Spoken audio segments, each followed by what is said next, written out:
I'm Bill Porter, and I'd like to welcome you to our session on hymn improvisation. I'd like to begin with some questions. First of all, a practical question. How many people here in this room are planning to stay for the second session? Excellent. Okay, good.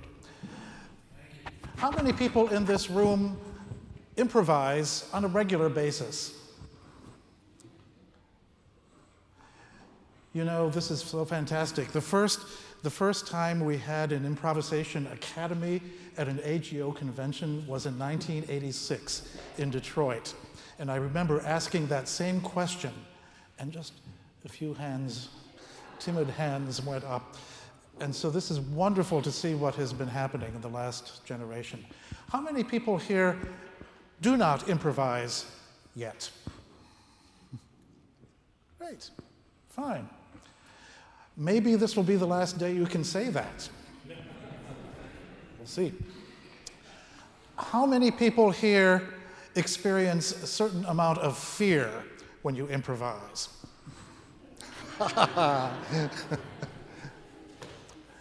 Okay.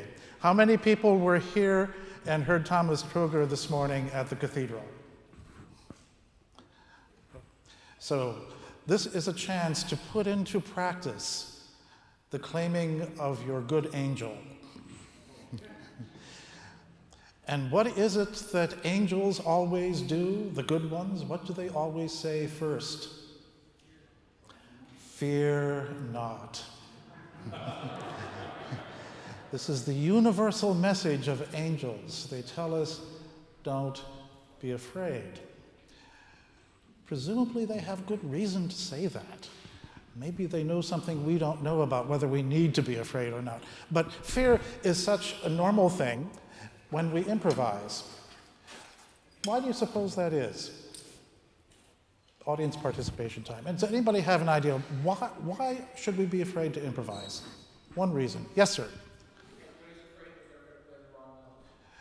Everybody's afraid that they're going to play the wrong notes. Do you have that fear when you play a piece of a repertoire? Yes. So it's really no different. It's no worse, at least. Any other reason? There was another hand. Yes, sir. You don't know what's going to happen. Often that's the case. Yes? Ah. This is a very good thing that he said. He's afraid he couldn't get back to where he started. Does anybody ever have this fear that everything is going to grind to a halt and that you won't be able to not only remember where you started, but to have any idea of where you might go? This is something I find that is often the case with the organ students that I work with, that there's a fear that somehow the ideas won't come, that everything will grind to a halt, and you know, they'll just sit there in the dark, unable to know how to proceed. So what I'd like to do today is to share with you some of the exercises and procedures that we work with in our improvisation classes at Eastman and also at McGill University. And the first thing we do is partly designed to help us be fearless about making motion, so that we won't somehow be afraid that everything will come grinding to a halt.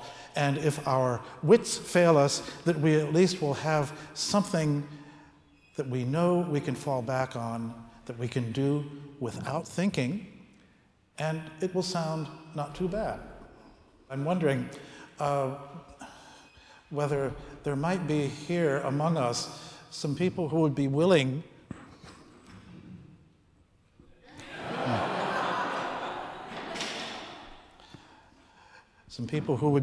to demonstrate and be guinea pigs for this enterprise.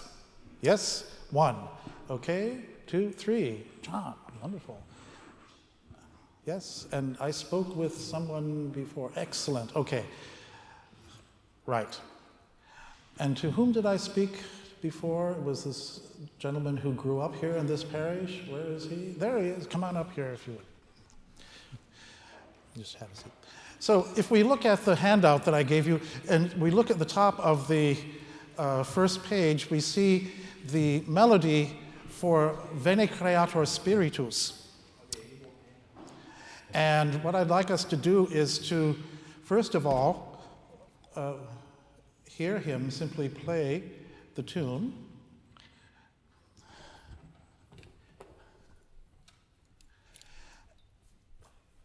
And so let's do it here.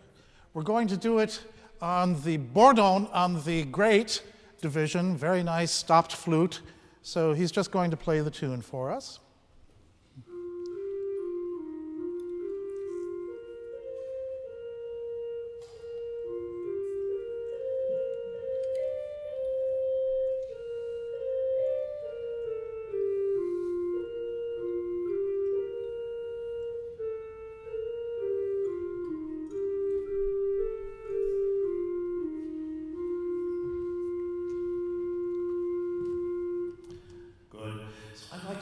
Exercise out of this in which we can improvise a three-part piece in which we set ourselves up so that we never have to worry about what to improvise, but we only put our conscious attention to playing the tune.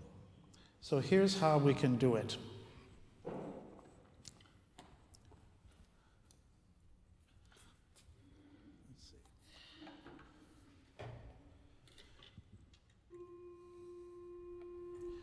He's going to take the fifth finger of his left hand and place it on tenor F. We have the 4-foot flute now on the great. And that's going to be his pedal point, so to speak, his drone note. And it's going to just hold all the way through as if to simply give the tonic note throughout the whole piece. While he is doing that, he can take the other 4 fingers of his left hand and play a musical line. Now, what notes should he play? All he has to think about is to stay within the scale of B flat. That's all he has to do. So he doesn't have to worry about playing harmony yet. He doesn't have to worry about anything complex rhythmically at all. All he has to do, so to speak, is wiggle his fingers at an even rate of speed in the key of B flat. For instance,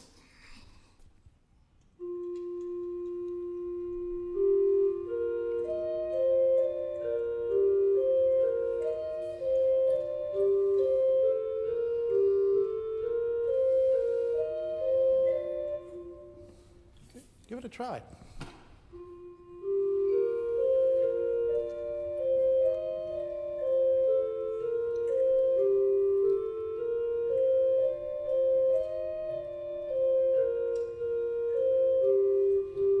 Okay, good.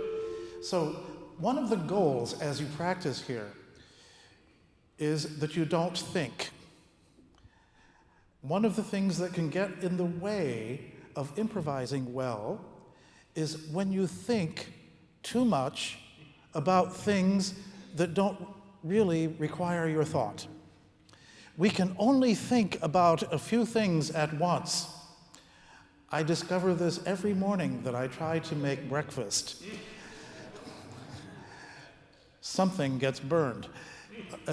But if you arrange this so that you can do it as automatically as you can, then you can think about something else. So I'm going to ask him to think about something else, think about breakfast or lunch or dinner, and to do this again, and to just let the movement of the fingers be automatic.